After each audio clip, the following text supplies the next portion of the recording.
y'all, it's me, Monet. Listen, I have a show at the Brea Improv on June 14th. No, you don't. In California. So it's going to be a really fun night. All new jokes, some new music. Please get your tickets at just Google Brea Improv Monet and it'll pop up. Get your tickets. It's going to be a good time. Y'all heard that when they said all new jokes. I'm going to the Dynasty typewriter. I'm going to record the entire show on my phone. And if I hear any jokes that you told at Dynasty typewriter, bitch, I'm going to stand up and start booing in the middle of the show. I'm expecting all new jokes. Otherwise, it's false advertisement. Let's do the episode. God.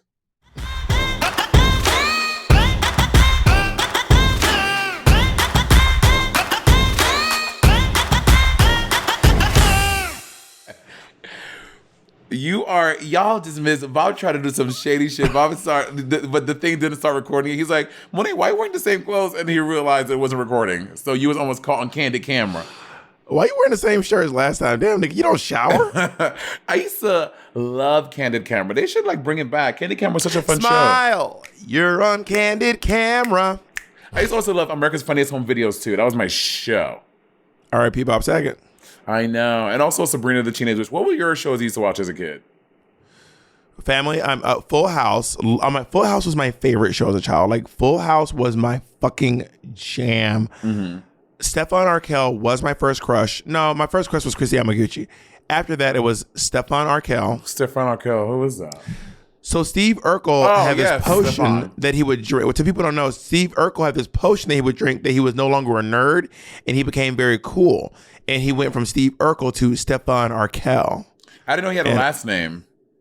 Yeah, Stefan Arkell was the name of Steve Urkel's, rest in peace, the laugh track. I mean, I know shows now, they don't do it. It's like sitcoms are so different, but I miss the laugh track letting me know when to laugh. I really do. Have you ever seen where they edit the laugh tracks out of the shows? When they edit them out, like old shows? Yeah, there's versions of The Big Bang without the laugh track, or versions of Euphoria without the. Imagine Euphoria with a laugh track. That would be so weird. Oh my God. Should that be our should we start a TikTok that adds laugh track to shows that don't need it? That's gonna be our TikTok. True crime with a laugh track. Monet, we as you all heard from disclaimer before the show, we are not experts, but we do love giving advice to people. And we've been giving some great advice, I think, lately. You've actually been much better, Monet, because you were off the rails for a hot minute. You were off the rails for a minute. No, I like to vary my advice, and sometimes the most obvious advice. Some of us who don't like to soul search and give the surface level advice, I go a little deeper and try to offer them a perspective that they were never even thinking of that they needed to know. You know what? That is one way to think of it. We should want to do a highlight of the Advicery highlight, some of the wildest advice we've ever given on this show. Oh my God! Speaking of advice, Chelsea is Chelsea comments on my post now. I love Chelsea. I love Chelsea Handler so much. You're welcome. Let's get into this advicery. You ready to give some advice, Monet? Did you see the screen grab of the email that you just forgot all about? Did you see that? Did you happen to watch that episode of the podcast? It's clear to me that you don't listen to Dear Chelsea because you know about the entire interaction we had on an entire episode of her show. So, whatever.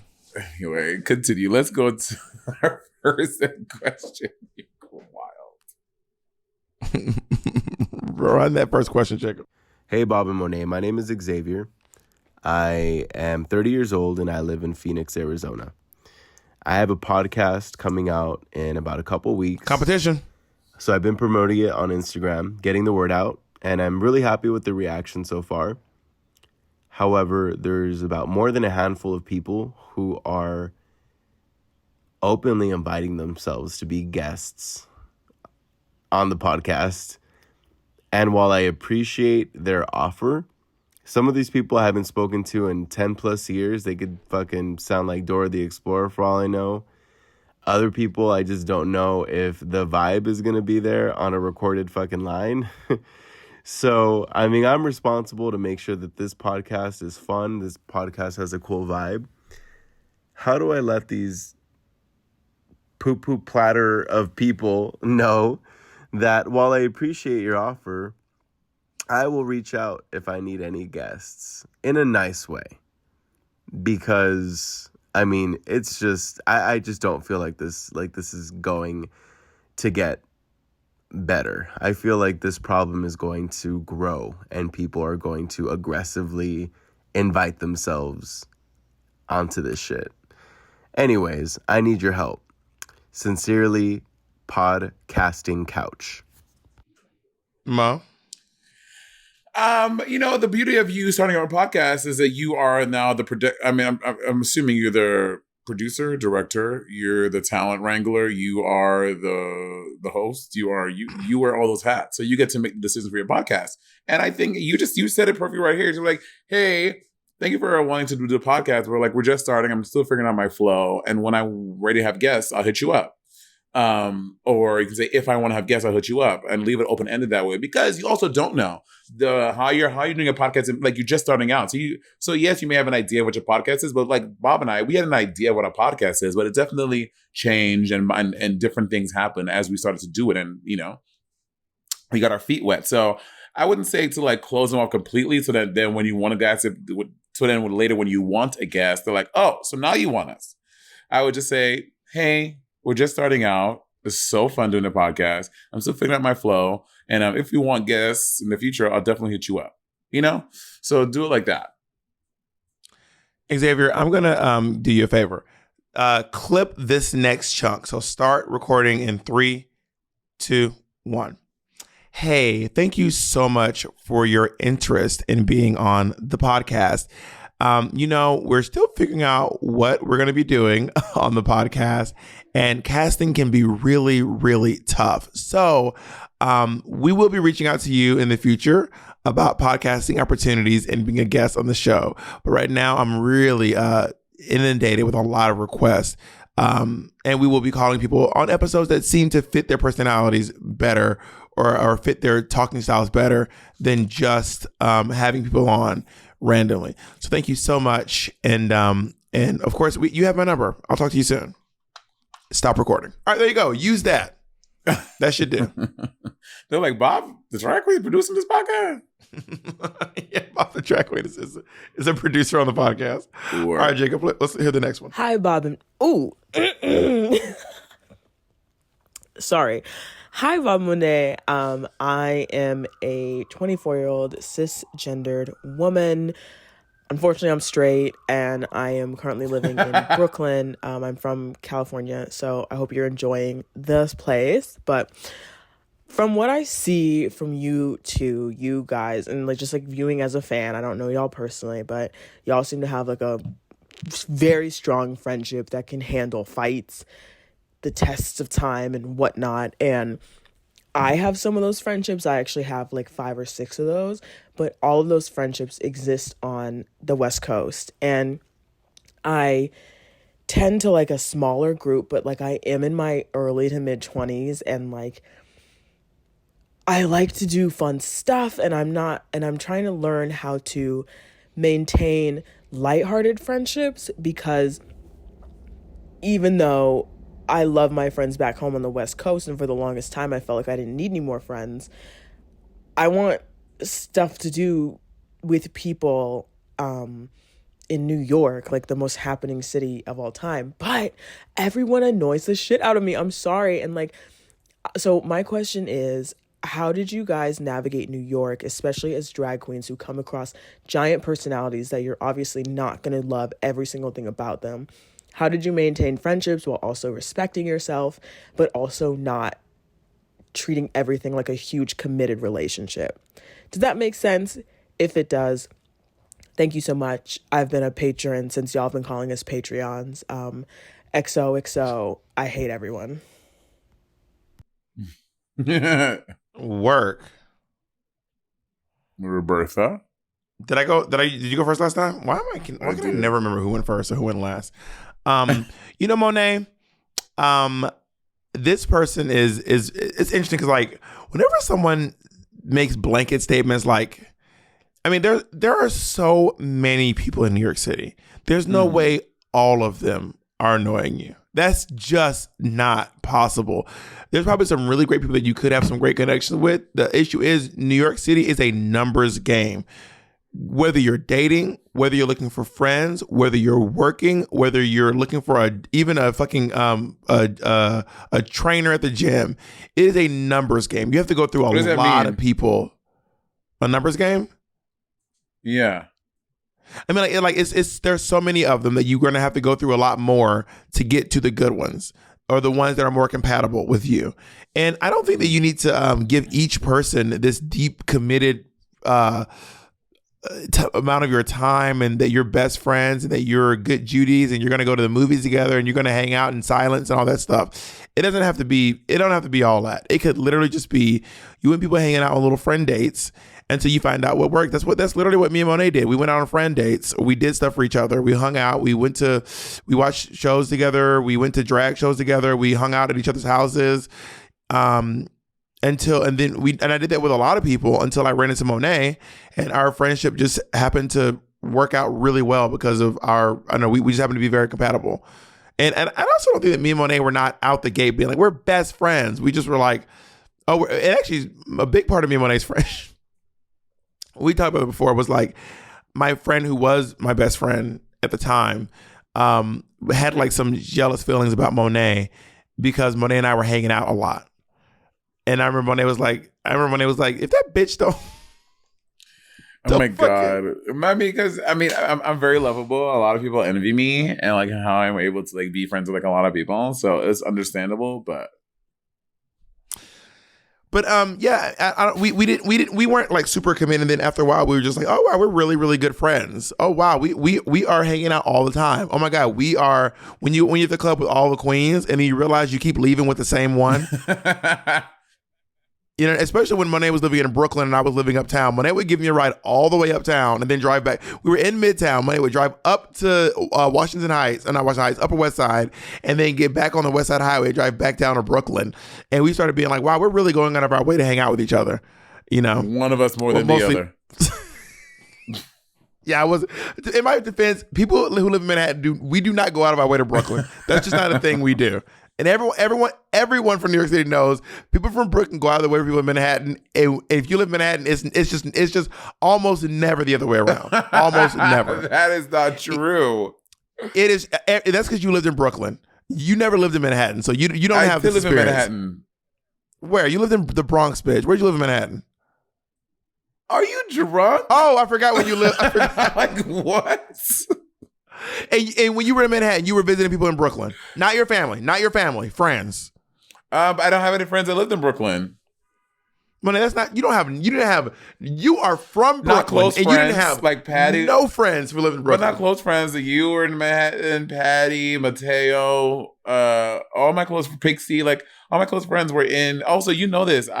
After the age of 25 or 20. Bitch, all your Brooklyn friends are typing up storms in the chat right now. Oh, in the comments, all your Brooklyn friends are dragging the fuck out of you. Drag Thorgy. Thorgy not your friend? Thorgy and I we're not close friends. I not hang out with Thorgy like that a lot. Oh my God, you're so silly. Oh my God. But yeah, I think that when you will garner genuine friendships, like Brooklyn, New York is not this like place that does not allow friendships to flourish. That's not a thing. I think you need to change your mindset. I think that you're setting up in your mind that New York is this place that you don't want to meet friends, you don't want to meet new people, and like if you're moving to a new place, you just can't be that way because, like you said, all of your close friends are back on the West Coast. So if you want to flourish and thrive in New York, you're gonna have to open yourself up to allow yourself to have personal relationships with friends, to develop that. If you're going in like, I don't like this, I fucking hate New York, but I don't want to be friends with nobody in this fucking city ill, then that's what you're gonna do. Well, she loves New York, but she thinks, but it's like the people like people who move to LA and say everyone in LA is fake. All you're gonna find is fakeness in people. Fake people, right? If you've made up your mind that everyone in LA is fake, all you're going to find is fakeness in everyone you interact with. And if you may remember that everyone in New York City is surface and mean, all you're going to find is meanness in people, you know? Yeah. So you have to just adjust, like change your mindset and want to find people. You will find genuine connection. New York. I can confirm New York City has a lot of great people. I have garnered great friendships, lifelong friendships, people I love, who I will love for the rest of my life in New York City. And I think you can do the same. Just need to adjust your mindset. You're welcome. Have you ever noticed that, am I not one of those people, bitch? Am I one of those people? Not today. Have you ever noticed that people who say something like, oh my God, the gay community is so toxic. Like everyone in the gay community, all they want to do is fuck. No one's deep. And I'm like, who are these gay people? Because that's just not my experience in the gay community. Mm-hmm. But is it possible that that's what you've decided you're going to find in the gay? Have you heard people say something like that before? Of course. Yeah. I hear that people say that all the time. Is that your experience in terms of the gay community? No, it's not. I mean, I know gay people who only want to fuck and whatever, but I know a whole bunch of people who don't want that, who are gay. I also don't think the gay people who want to fuck are toxic. Maybe it's what it is that I just don't see those things as toxic traits. I think people are talking about that. They're more so talking about people on Grindr who, but again, you're on Grindr, and a Grindr is literally an app people are looking to hook up. So that's, of course, you're gonna find people like if you're not interested, they're gonna block you and move on. Like that's just what that's what that is. So you can't be mad at that. That's like me going to the grocery store and be like, why is there so much food here? This is ridiculous. Yes, bitch, it's a fucking grocery store. Okay, Monét. I mean, I love you, but you would never be mad at the amount of food. I love you, but you'd never be like, "Oh, this is too much food." Wow, that's not a read. You said you love food. This is about you loving food. You said you know love that was food. a read. You said this is a Bob thing. Bob was like, Monét. You said you like food. You know you're trying to read me. You know you're trying to drag me. But bitch. But do you love food? But don't try to fucking act like you are such. You're horrible. Let's get to the next question. You are wild today. You're wild. Next question, Jacob. Hey, Bob and Monét. I'm a 21-year-old university student in the UK, and I need some help. I'm wondering if I should keep accepting my ex-boyfriend's money, even though I don't want to get back together with him. We dated last year, summer, from August to about December, and during that time he wasn't working, and for a period of time he needed a place to stay. So I had some money saved up. I thought I'd help him here. There were some groceries with paying for food, and into my place to stay while I was studying at uni. He ended up not really taking care of the place, disrespecting the rules, and getting me in trouble with my parents. He's 27, by the way, and we ended up breaking up. What happened then is I completely stopped contact with him, even though I wasn't getting repaid. But this April, I messaged him again because I thought, you know what, I need to get my money back. But each time he makes the payments now, he does them in installments because he can't afford to pay me back all at once. He keeps making sexual advances, talking about how this will make me trust him again. And it's just really annoying and makes me uncomfortable. So I'm just wondering, is it worth the money to put up with all of this?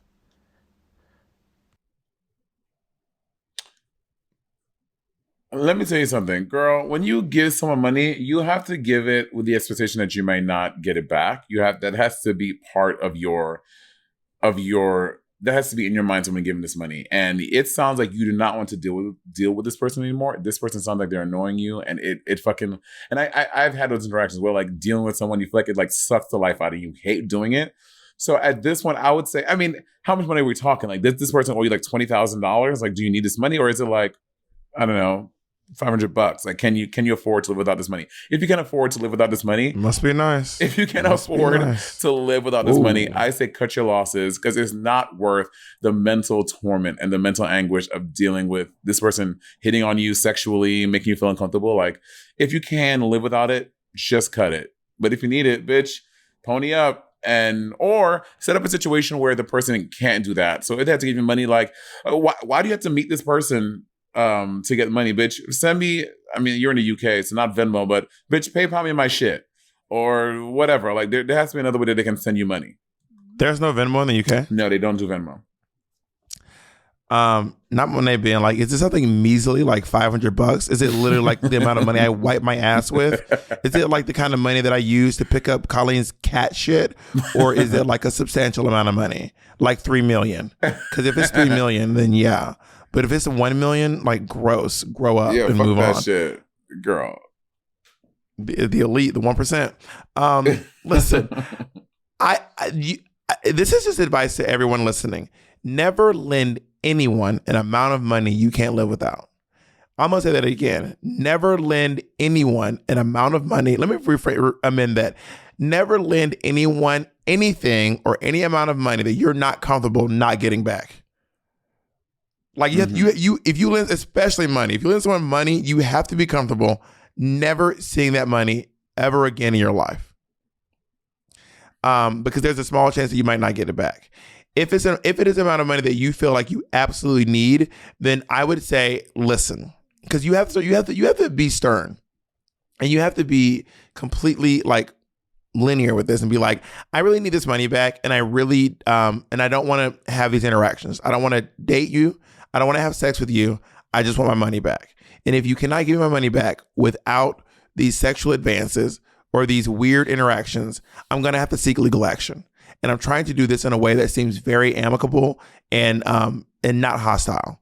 But if you're going to keep doing these other things, I'm going to have to use a lawyer to get my money back. Yeah, I think that's fair. And I think that is very if you put your foot down, hopefully that person would respect that. Hopefully. Yeah, I agree. I think that's the case. And I agree with you 100%. Not giving someone money that you cannot like you're not okay and like not getting it back. Like that's a big part of it too, for sure. Yeah. All right, let's do the next one. Hi, Bob and Monét. I'm a 22-year-old non-binary lesbian. My pronouns are they, them. I'm a sibling, and I appreciate y'all both so much. Lies! So I'm going to get right into it. I'm friends with this girl who identifies as straight, and we've gotten really close this past year. We're about to graduate, and she invited me and my girlfriend to her graduation party.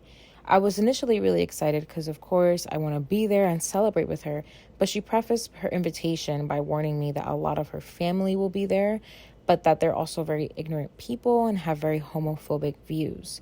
She, of course, reassured me that she wanted me to be there and that if anything was said that offended me, that she would do something about it and handle it. She is an ally, and we've never had any issues regarding my queerness, so I know that she does have my best interests at heart. But part of me is feeling apprehensive about going because I just know for a fact, based on what I know about her family, being very religious and conservative when it comes to queer people, my partner and I will very likely be the only queer people there, and her warnings just didn't make me feel any less worried. I really just don't want any negative situation to arise or for her to have to mediate something, especially when it's a day meant for celebration. I've never met any of her family, even her friends, outside of our mutuals before, so I'm just stuck between wanting to go, but also being worried about having to change myself in order to make others comfortable. So do y'all have any advice on navigating the situation? What would y'all do? Should I bring up my concerns to my friend? Anything would be so appreciated. Thank you so much. Sincerely, the only gay at the cookout.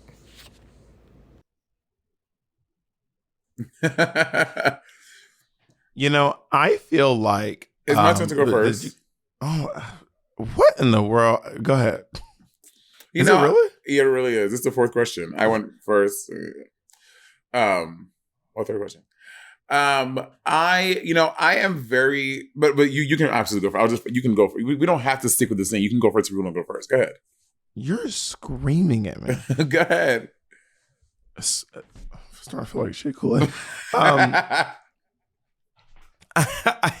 I feel like I've been in scenarios that are very similar to this on both ends. My family's not problematic, but my family is as problematic as the next Black country family. You know what I mean? Mm-hmm. So one of my partners is trans, and I was like, listen, baby, when we go home, a lot of my family doesn't know anyone trans. They don't know trans people, and they may or may not say something strange.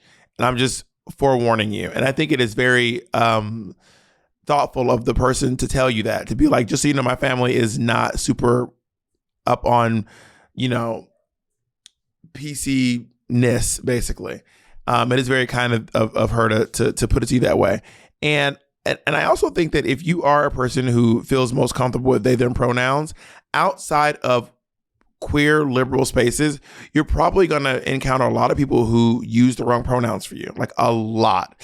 And I feel like that maybe that's one of those things where you either have to stand firm in your correcting of people's pronouns, and then you have to decide if that is something that makes you feel uncomfortable to correct people's pronouns the entire time.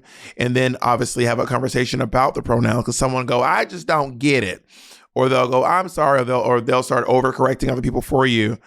I guess, in a lot of those scenarios, you have to decide how you feel the most comfortable.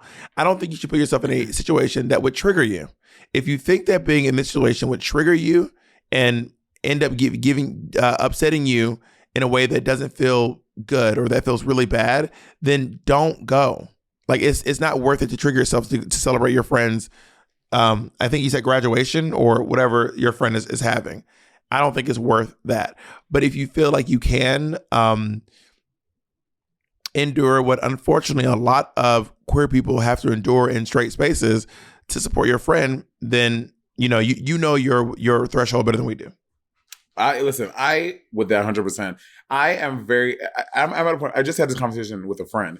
I'm at a point in my life where I don't feel the need unless I really want to put myself in spaces with fucking Republicans, with straight people, with anything like that. Like I don't want to deal with that in my life. So if I know I'm going to be, if those people are friends of my friends, I won't hang out with those people. If my friend's family is super conservative, bitch, I'm not going.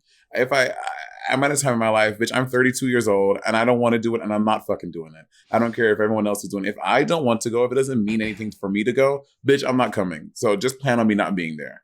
And I think you should know that about yourself too. If you don't put yourself in a situation because you want to be there for your friend. Well, bitch, I don't want to be there for you in that situation. And I think that is completely okay. And your friend should understand that, especially if they're coming to you telling you, hey, just so you know, just the fact that they have to give you a disclaimer. I think that automatically gives you to be like, you know what? I'm not going to be there. I love you. Maybe send a gift still, or if you were like something like that, like a nice token, like send some flowers or edible arrangements or something. But you don't have to be 32, but you can be 17, you can be 12, you can be 9. Do not put yourself in a situation that you don't want to be, because you know what? You don't have to, period.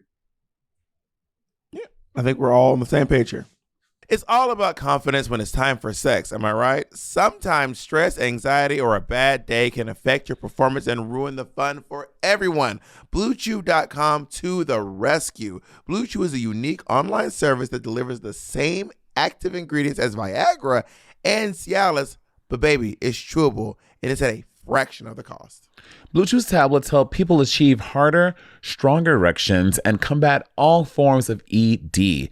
Because BlueChew is an online prescription service, there are no visits to the doctor's office, no awkward conversations, and no waiting in line at the pharmacy. And it ships right to your door in a discreet little package. The process is simple. Sign up at BlueChew.com, consult with one of their licensed medical providers, and once you're approved, baby, you'll receive a prescription within days. The best part? It's all done online. Easy. BlueChew's licensed medical providers work with you to find the right ingredient and strength for your prescription. So, do you not like swallowing pills? Okay, there's no problem. BlueChew tablets are chewable. BlueChew tablets are made in the USA, and they prepare and ship direct, so it's cheaper than a pharmacy. Do you not like swallowing pills? Well, we're going to make it so your partner can swallow something else. And there's a special deal for our listeners. Try BlueChew free when you use our promo code RIVALRY at checkout. Just pay $5 shipping. That's BlueChew.com, promo code RIVALRY to receive your first month free. Yeah. All right, let's do our next one. Hi, Bob and Monét. I am checking in with the most current Sibling Advicery, and it's inspired me to submit this question. I am a youngish professional, working in a kind of a larger corporate office, and I recently had a girlfriend apply and get a job at this company. A girlfriend from school, platonic girlfriend. And so my question is, she's been out of the workforce for a minute, and she's really young and hip, and she's cool, but when she comes to the office, I tend to think that her attire, her wardrobe is a little like club. Not too club, but just like, mini dresses, cotton knit mini dresses, generally pretty cool and professional, but maybe not for a larger corporate environment. So I would like to mention it to her as a friend, but I also don't want to really play that regulatory role as a friend and just as empowering young women to do whatever they want. But I do think it would be fair to like have a conversation about it. So I'm curious to know if you think that would be overstepping the boundaries as a friend. Is it bad form to critique what women wear nowadays? I'd be curious to hear what you guys think. Thanks. Bye. So that is a very interesting place to be. But I think that this person is your friend. You got this person this job. So obviously y'all are cool on like some type of level. So I think if y'all are friends, it doesn't hurt to be like, hey, I think you look dope, but you were turning it. But just so you know. Well, did he say that somebody has mentioned something to him about it or no? He did not say that. He did not. So I think it'll be cool to say to this person, oh, actually no, because if no one had said something, like if it's not bothering anyone, it seems to only be bothering you. Nonetheless, like people are sitting over at the water cooler, like, girl, did you see what Bob wore today? Oh, I can't believe she wore that. But if the superiors don't have a problem with it, maybe it's just your uncomfortability with it.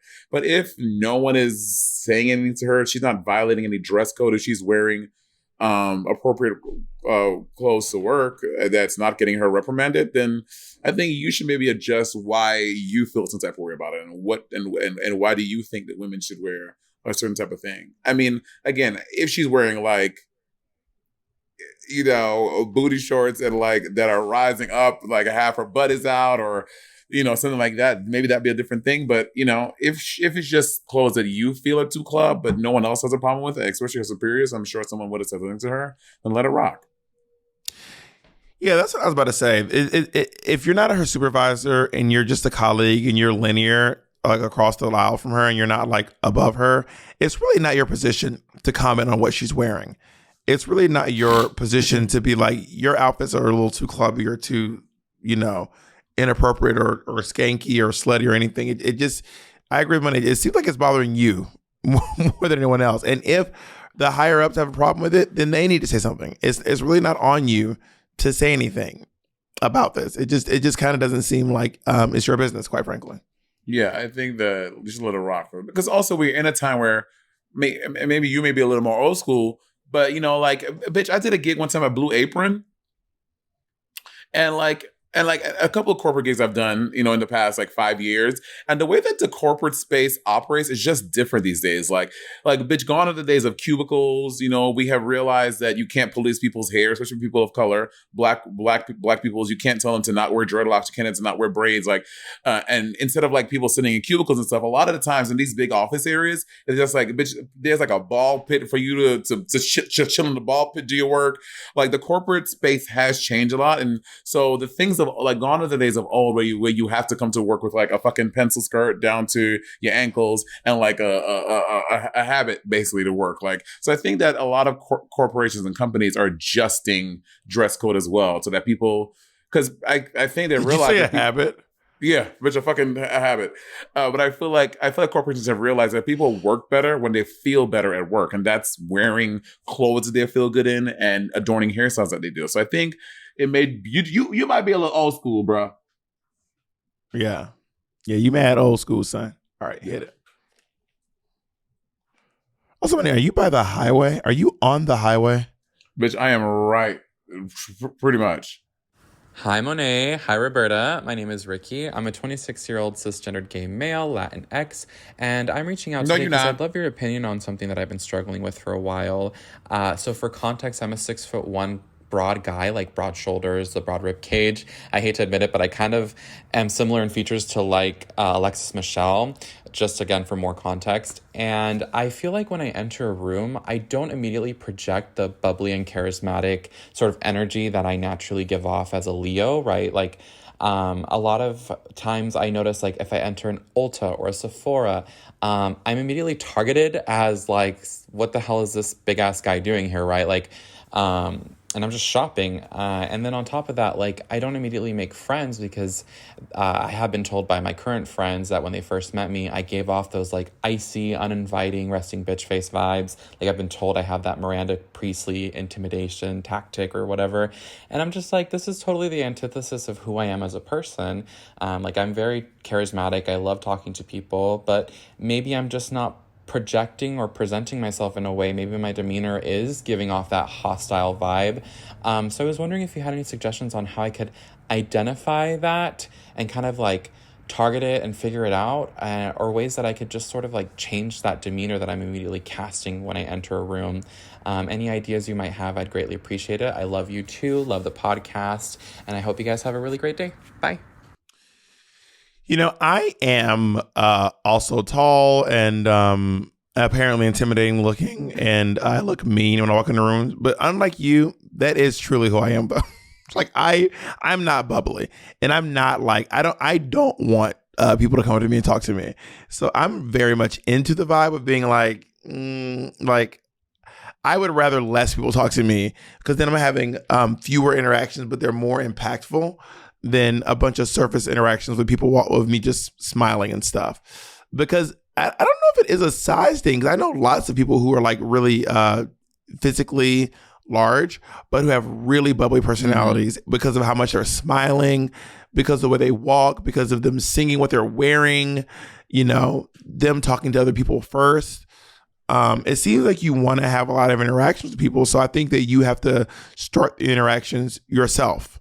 You know what I mean? I also know lots of tiny people who look mean. Pixie Aventura, who tiny and looking mean. And folks are like, this bitch look mean. I ain't talking to this bitch. You know what I mean? So I mean, I hate to give you this advice because it sounds like it's advice that like I hate hearing out loud, but like maybe you do have to smile more. Maybe if you want to give off a vibe where you want to invite people, then I would say maybe switch up your social cues, which are the way that you're physically behaving in the space. That's what I was going to say. I was like, I think that you have to change what you're doing physically. If you think that what you are currently doing is if you walk in and you feel like you're scowling and you kind of like look like you have low energy, people aren't attracted to that. So I think you have to like lead with a smile. But like you walk in from the time you walk in the room, you're smiling, you're looking at stuff, and you like, you know, it's just small things like this. No one talks to that. This, you're like you just say hello to people, say hi and wave like that. Not wave, that's a little much. But if someone passes you, be like, hey. You know, stuff like that. I feel like that is little as you looks. What? This is literally me and Bob. That's Bob. That is Bob. That is Bob's resting. And my resting is. To be honest, I am genuinely shocked when people want to talk to me, especially strangers who don't even know who I am. Like, not people who like know me from TV, people who like have no clue who I am. I'm like, what on this plane gave you the interpretation that I wanted to talk to you? This lady got on the plane recently. I was headed back from Indiana, and this lady was like, oh my God, Bob, I love you. I'm such a big fan. And I was like, thank you. We were like smiling back and forth. And then the guy next to me goes, oh, who are you? Are you like a famous YouTuber? And I said, no, I am. We know each other from high school. It's a running bit. Every time we see each other, we act like the other one's famous, and we always say I'm a big fan. And he was like, oh, I didn't know if you were like something. I said, nope, not famous. Just it's a bit that me and my friend have together. But then he kept, even after that, he kept talking. I was like, why do you think I'm friendly? See, Bob, we've learned this from Uber drivers and stuff. You cannot say anything. You have to say the most boring thing. We're like, are you famous for something? No, I'm an architect. But the woman said, I'm a big fan of you. He heard her go, I'm such a big fan. And I just said, nope, we're friends from high school, and we've been doing this bit forever now. That is also such a random thing to say. That is the most random thing to say. What else? The only option was to tell the truth and go, yes, I am. I work on TV and I have a YouTube page. But it's easier for me to be like, I don't know. No, that's just a bit. I'm not famous. We're just because he didn't know who I was. Nothing. What's really irritating is when people don't know who you are. I know. But they want to know why you're famous. Yeah. Why do they want a picture with you? Yeah. Or what you could have done. You could have been like, I think you could be like, I think she thinks I'm someone else. I have no idea. So then he would have been like, oh yeah. You know what I mean? That might have been a way to quench his thirst for knowledge about who you are. Yeah. Anyway, either way, the answer is lie. And the answer for you is probably you might need to switch up what you're doing because if you're doing the same thing and expecting a different outcome, that's you're not going to get it. You have to switch up your. Also, a long time ago, someone once said doing the same thing and expecting a different outcome is the definition of insanity, which, by the way, is not. But that's just kind of become popular canon. Everyone's like, yeah, that's the definition of insanity.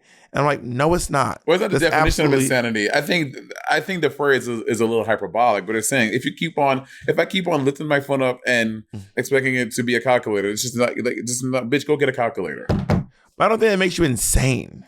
Maybe I'm looking at it too deep. Everyone's like, but why insane? I don't think, again, I think it's just a little hyperbole. I think it's saying like, that's wild, expecting this water bottle to become a fucking glass. Like, this is not going to happen. That might be a little bit of insanity. Let's do the next question.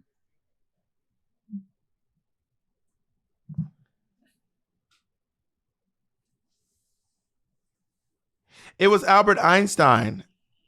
Wait, pause it. Albert Einstein said that apparently. Jacob, can you please? Jacob, can you? No, you got to mute it. So, because there we go.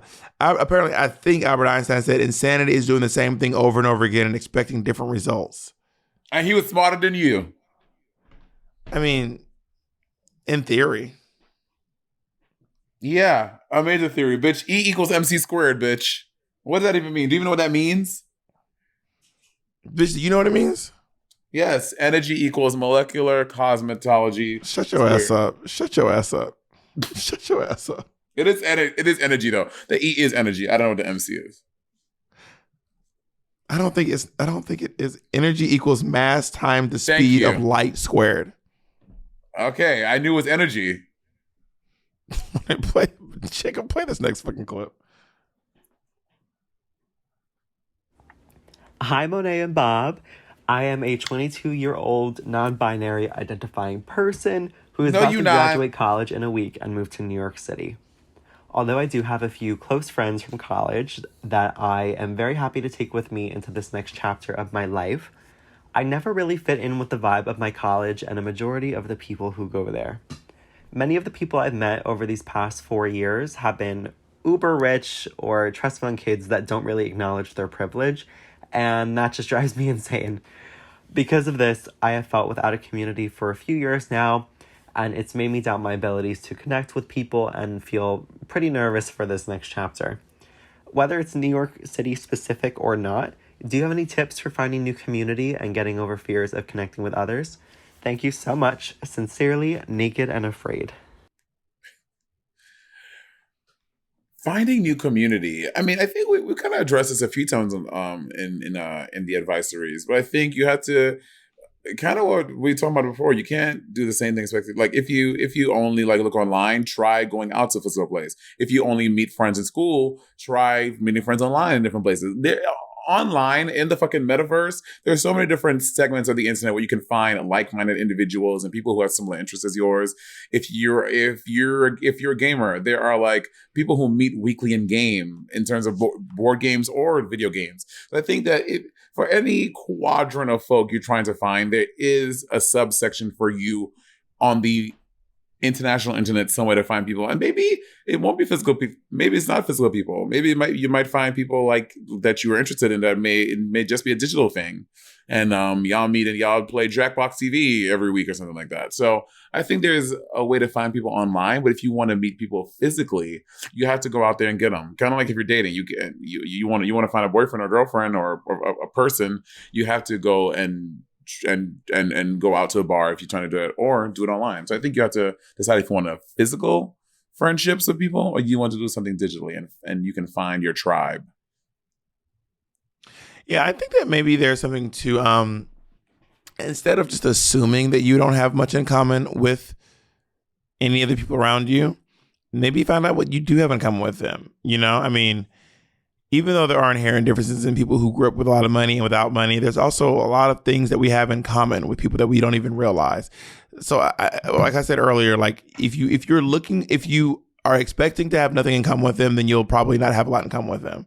And if you're looking for things you have in common, you might find those. It's kind of like when someone says they start seeing signs of something over and over again. Mm-hmm. When you're looking for signs, you'll find them because you're just looking for them. It doesn't mean you're actually getting more signs. It just means that you're creating your brain is recognizing things as signs more often. Yeah. So you probably still have a lot in common. I mean, I've been able to make friendships with people that I have very little in common with on paper.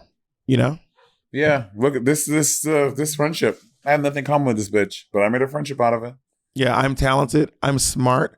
I'm sexy. I'm hot. I'm everything you're not. I'm pretty. I'm cool. And I dominate the school. I'm Torrent. You're Captain Torrance. Let's go. Da, da, da, da. We are the Toro, the mighty, mighty Toros. We're so terrific. We must be Toros. Cholitas. You are in the highway. You are in the middle of the street, bitch. Play the next thing, Jacob. Word. Hi, Monet and Bob. My name is Victor. I'm a fellow cousin to the Patreon. Love the content. Love y'all ladies. Y'all are great. Great gowns. Beautiful gowns.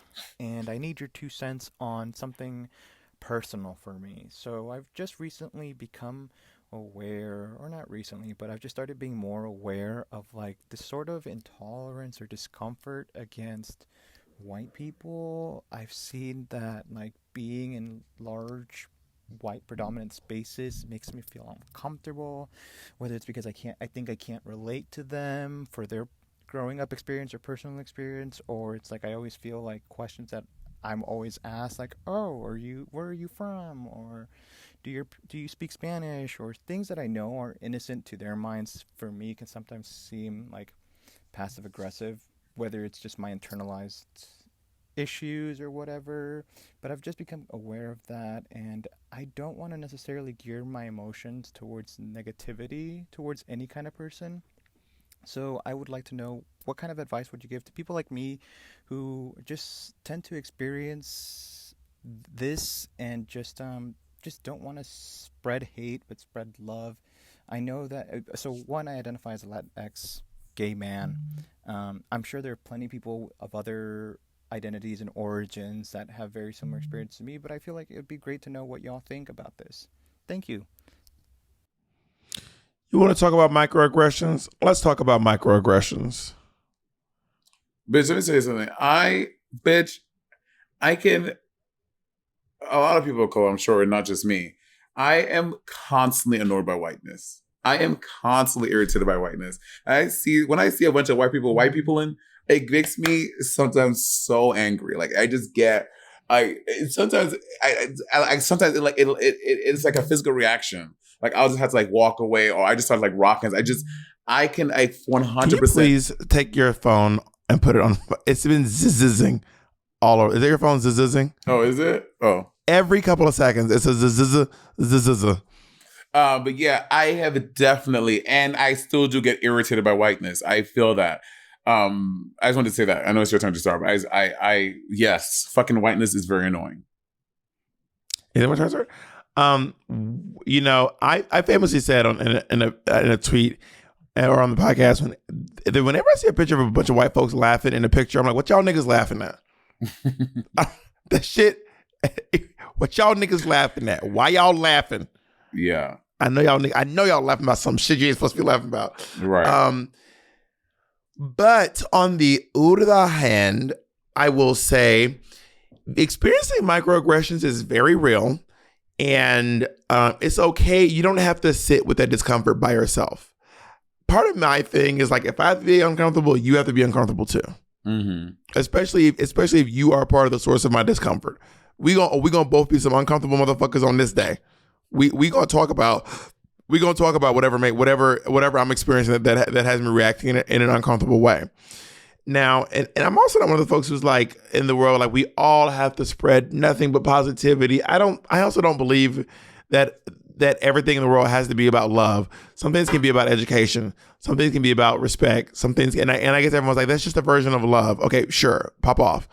But I don't think there's anything wrong with being like, now, even though I'm, constantly irritated by white people, plot twist, I have white friends. I have a white boyfriend, and I'm able to get along with them. But also, the white people that are in my life are usually people who are white people who are a little more aware of their privilege. Yeah, and I'm also constantly someone who's trying to be aware of my privilege. Like I would not want to be someone with one of my like trans girlfriends who has no concept of my cis passing privilege. You know what I mean? Yeah. Or with my or if I'm with one of my any of my like girlfriends who can't like when you're with a girlfriend who's like a tiny woman who's like 5 feet tall and is a woman, and you're like, let's go for a walk through Central Park tonight by ourselves.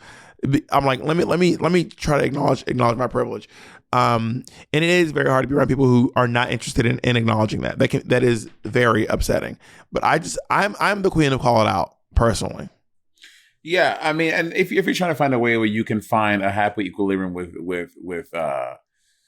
enduring the microaggressions that you are, but also finding a way to let them know, I think that a good way to go about it is to, like, if you are a funny person, I don't know. I mean, comedy is my gateway into like making awkward situations learning moments. Like if someone says some weird black shit, I will like flip it around and say something to like kind of to break the tension in the room, but also make it a teachable moment. So, but if you're not a jokey joked person, then I think it's just being really honest. If I'm like, you're like, so they ask you like where you're from. I'm like, don't worry about where I'm from. Bitch, give me a little attitude. I'm sorry. I'm trying to be positive, but that shit is irritating. And I'm not a Spanish speaker, but I could imagine people constantly asking like, so where you from, Mexico or whatever. Like that shit is probably so fucking annoying, and asking you how to pronounce different words in Spanish.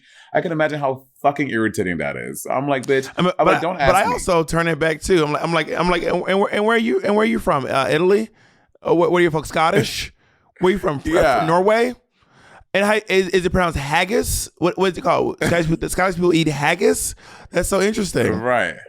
Yeah, that's a great way to flip back on them. Or like if you're black and some white people keep asking you, is this okay to say? Bitch, you Google it. Why are you asking me? Why you asking me? Bitch, you don't have a phone? Like, so I just think it's just forcing those people to do the work on their own. And once you set up a precedent of them doing their own research, then they will take the hint. If they're smart people who know how to fucking use their brain, they will take the hint. Okay, maybe I shouldn't ask him about that. I'm gonna just, instead of, they were like, you know what I mean? So I think once you set that precedent up, it'll take a little while. It'll take a few times. But once you set that precedent, like, bitch, don't fucking ask me, they'll get the hint and they'll do their own research. And then you won't have to say it anymore. But being irritated by whiteness is a very real thing for people of color. And bitch, you are not alone. Bitch, we all up in here. Yeah, committing your life to making white people uncomfortable is a long journey, but you get some good results in there. Oh, I love it. In that extent, a lot of white folks are like, I'm just not comfortable asking Bob these questions because she's gonna drag me. And I'm like,